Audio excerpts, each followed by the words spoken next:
Good afternoon, sir. My name is Brinda. Sir, my goal is to become an IAS officer. Too small a goal.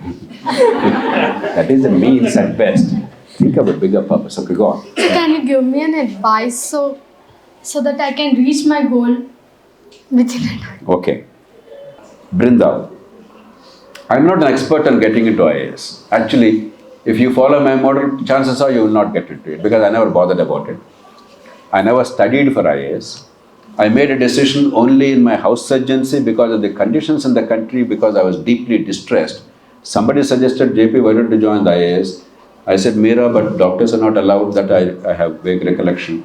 She said, no, only I saw yesterday in newspapers. I was too busy at the time. I was living in a hospital, working 24 hours, enjoying taking care of the patients and helping them. So I missed the newspaper headlines. She said the Kothari Commission was appointed, they gave a report, doctors are now being allowed. I said, then I'll take the exam. So decision was made so casually. I never even studied the subjects, most except history a bit, political thought. Other things I did not even bother to study, I did not have to.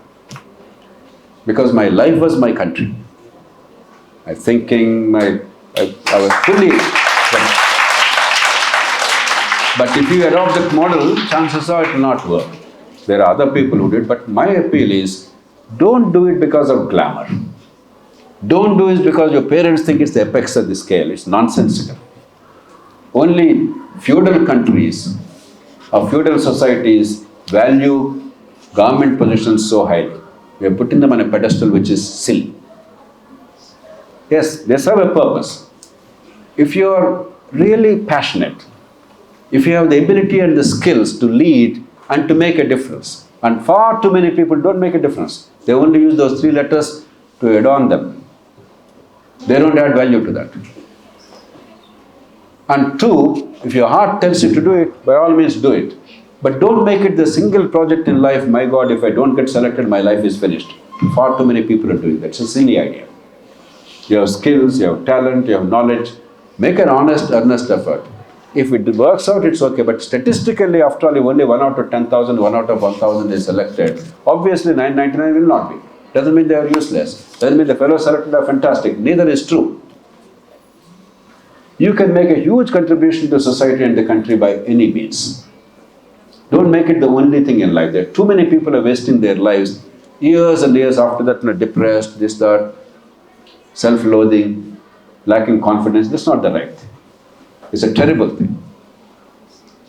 So you can be an outstanding technocrat, you can be an outstanding policy analyst in a certain sector of your choice in 15 years' time, and some of us have been working very hard in the Administrative Reforms Commission, etc., to create a framework in which the brightest can enter at any time and make a contribution instead of like a caste system. The point of entry determines your future. That's the silly approach. If we care for ourselves, if we have self-respect to the country, we must want the best to lead at any point in time in any sector. Not because you entered on that day by sheer luck, or you mugged up, or the examiner was that day kind. That's not the way to govern the country. You need the best at any point of time. So don't give them too much importance. I'm not saying out of any anger or bitterness. I was regarded as one of the most successful officials of India in the post-independence era of the country. Very few people match my record. So I'm not saying it out of any bitterness, but don't give it too much importance. In India, we put them on a pedestal. It's a very silly approach. Have self-respect. The people matter. Our needs matter. Outcomes must be related to our needs. If somebody became an MLA or MP or PM or CM or somebody is an IAS officer, it's irrelevant to us. How do I care? What have you done to make a difference to my life? That's all they ask. Not what position you acquired. Because we worship power, we are hurting ourselves.